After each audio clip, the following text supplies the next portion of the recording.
today I just want to get this. Today, this was the key marker. I would push everything else off my table to get this done. And so I'll spend some more time weighing all that, but this was infinitely more important than some minor tweaks to the state statutes. This is about real jobs and real people. Governor, what does this mean for the closure of the other local plant as well as closure of plants across the country? This directly ties into twofold. It ties into keeping the close to 400 jobs that are here, and it keeps the footprint that they have with a percentage tied into that. So it's exactly, I believe, 2,418 jobs are what's written into the contract.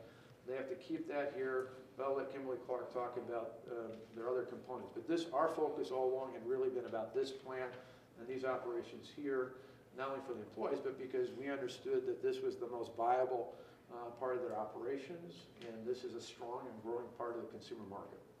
Why didn't you suggest this back in February when it was clear that the Senate was not going to support the original package? Well, we started working in the summer on other options, but at that point they were really focused on the package we laid on the table. Remember, I think in credit to the leadership, they never originally came to us.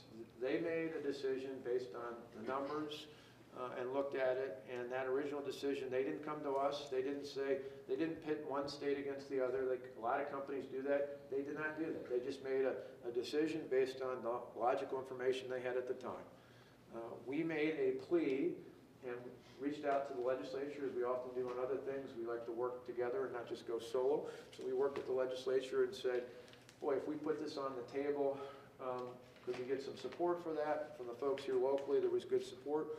And so we put that on the table. But as there is any time you've got a new piece of legislation, there was uncertainty there. So we tried to get through the legislative process. That was the easiest, most obvious sense. Kimberly-Clark's management, to their credit, said we weren't looking for this, we weren't asking for this, but you make such a compelling, not just case, you put such a compelling deal on the table. They said, we'll give you the time, see what you can do on this. Many steps along the way, I believe many other companies around the world would have pulled the plug and said, no, time's up. But I give them real credit to being sincerely interested in trying to help keep Kimberly-Clark here, keep these jobs here. And so we've been running that parallel, but when we exhausted our other options, again, it's on a different time frame than the legislative passage was, but it does have what we wanted, which was keeping the jobs, keeping them long term, and having them make a significant capital investment, which I think is a good sign for the future. What concessions are workers giving up under this deal? I'll let Dave and the folks from the union talk about it, but it's parallel to what they've talked about before. I mean, that's why I give them credit, not only the employees, but the union. Everybody came together and said, what do we need to do to save these jobs? And so we felt the state had a role in that. The union leadership has a role in that. Management had a role in that. They all came together, and to me, this is a triumph. This is when people go through challenges like this, what they want is people not walking away from the table. We were constantly together at the table trying to figure out what we could do, how we could do it in different ways, and in the end, we found success. Because if your ultimate goal is let's figure out a way to get this done, then you can go through a number of variations of it, but again, I give credit to everybody. The employees, the union, the management, the community, and obviously our state team, both elected and appointed. And this is a done deal. The legislature doesn't need to sign off on this? Nope, this is the same way we've operated over the last 8 years, same rules. But under future legislation, it is proposed that this would have to go through the Joint Finance Committee. Is that a good practice for future deals? And if so, why not put this one before the committee? Because we operate under the law. That law we operate for 8 years. If I was the governor for the next 4 years, I'd have no problem. Like I've done on many a deal, I don't do things without involving the legislature.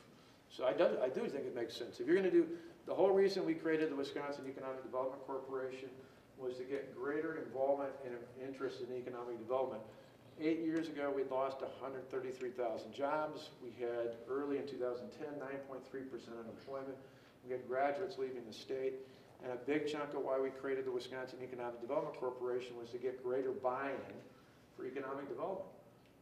When I was first elected governor, I could appoint directly to the Department of Commerce as secretary. I changed the law working with the legislature to involve a board that included not only my appointees, but appointees of the legislature. And the reason for that was simple. I wanted the legislature to buy into economic development. That's why there are both Democrat and Republican members on the board of the Wisconsin Economic Development Corporation. You cannot do economic development alone. You have to have buy-in from both parties and from multiple branches of government.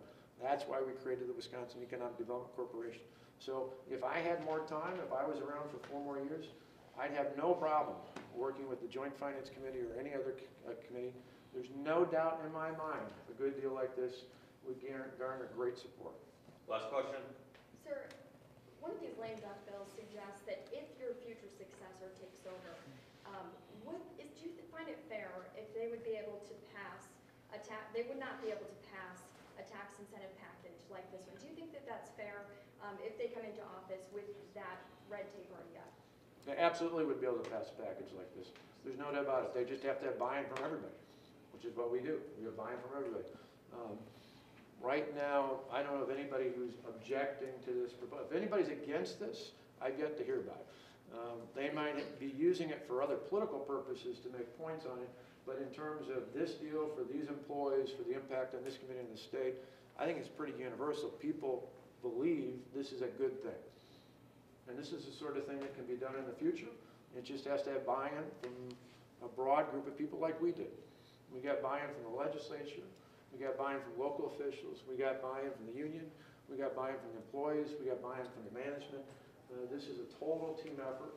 And to me, it's a good example of what we should be doing, no matter who's in office, not just in the next few years, but for the next 20, 30, 40 years ahead.